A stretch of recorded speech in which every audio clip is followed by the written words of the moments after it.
What actually separates an organization that merely survives from one that truly thrives?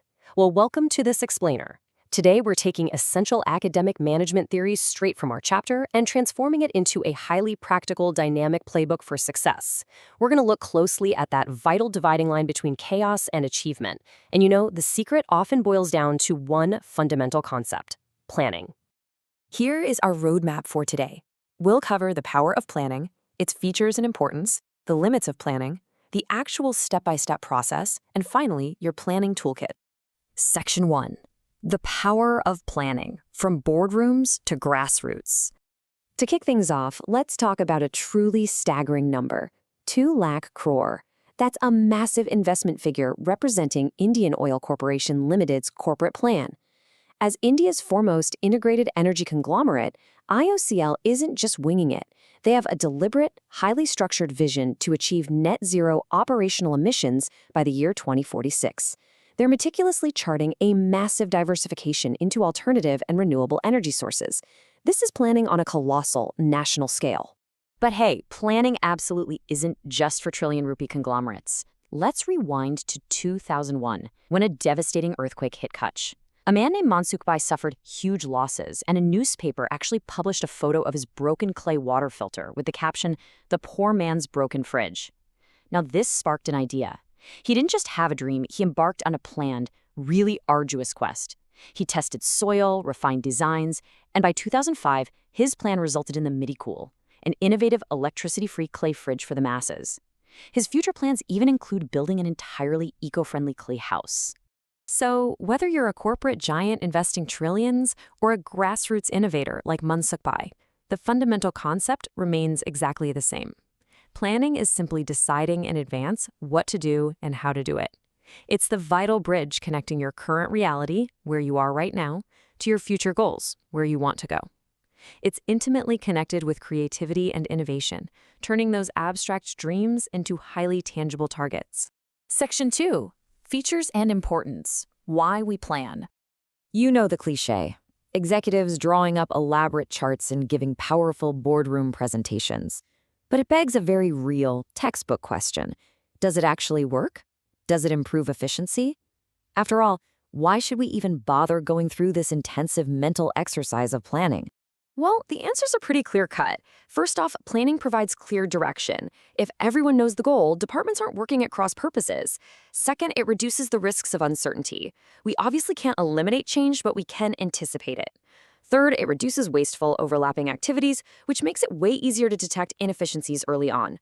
Fourth, it promotes innovative ideas, since it's the very first managerial function where new concepts take concrete shape.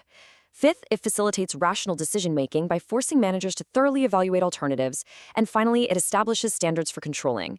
Simply put, if you don't have a plan, you have absolutely no standard to measure your actual performance against to see if you even succeeded. Section 3. The limits of planning. The reality check. Now, we've got to face a bit of reality here. Planning is a powerful, primary function of management, but it is certainly no magic wand. Unforeseen events, sudden changes in economic policies, natural calamities, rising costs, shifting market competition, they constantly threaten to tear up our beautifully crafted blueprints. Which naturally leads us to ask this critical question. If the environment is so dynamic that our plans might become obsolete overnight, why do we even invest the resources to plan at all? And here is the harsh reality of it all. Relying blindly on a rigid plan can actually lead to failure in a dynamic market. If managers are just told to follow orders from a rigid blueprint, it kills creativity and can be disastrous when things shift. Plus, let's be honest, it involves massive costs and endless boardroom meetings just to gather the research. And importantly, just because a plan worked in the past doesn't guarantee success in the future. Planning is a tool, right? A tool to be used with extreme caution and flexibility, not a perfect, fail-proof solution. Section 4. The planning process. The 7-step method.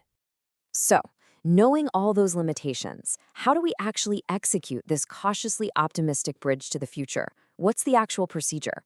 Well, think of it kind of like a coordinated sports play. Just as players have to execute specific passes to score a goal, a business requires a methodical, step-by-step process of decision-making to turn broad statements into actionable teamwork. From our chapter, you absolutely must follow these 7 steps sequentially to get it right. Step 1. Set clear, measurable objectives. Where exactly are you going? Step 2 is developing premises, making your best forecasts and assumptions about the future environment. Step 3, identify all the alternative courses of action available to you. Step 4, evaluate those alternatives. You're weighing the pros and cons, the risks and returns. Step 5 is the real point of decision-making, selecting the very best alternative from that list. Step 6 is implementing the plan, putting it into action by organizing labor and machinery. And finally, Step 7, follow-up action. You have to monitor the plan constantly to ensure your objectives are actually being met. Section 5. Your Planning Toolkit. Types of plans. Depending on your timeline and what you're actually seeking to achieve, your plans are going to take different forms. Think of your operational plans in two distinct buckets. On one side, we have single-use plans. These are developed for a one-time, non-recurring event, like the project of opening a new department or a specific financial budget for the upcoming quarter. Once the event is done, the plan is retired. On the flip side, we have standing plans. These are designed for activities that occur regularly over a period of time to ensure smooth internal operations. This includes your company policies, established procedures, and everyday rules. They're developed once, occasionally modified, but they stand as a continuous guide for routine decision-making. As we wrap up this explainer, we've seen that planning is truly pervasive. It's essential for efficiency, limited by reality, methodical in its process, and varied in its application. It really is the ultimate mental exercise for an organization. So I want to leave you with this provocative thought. Applying these foundational management tools from our chapter isn't just for massive corporations, it's for absolutely anyone with a goal.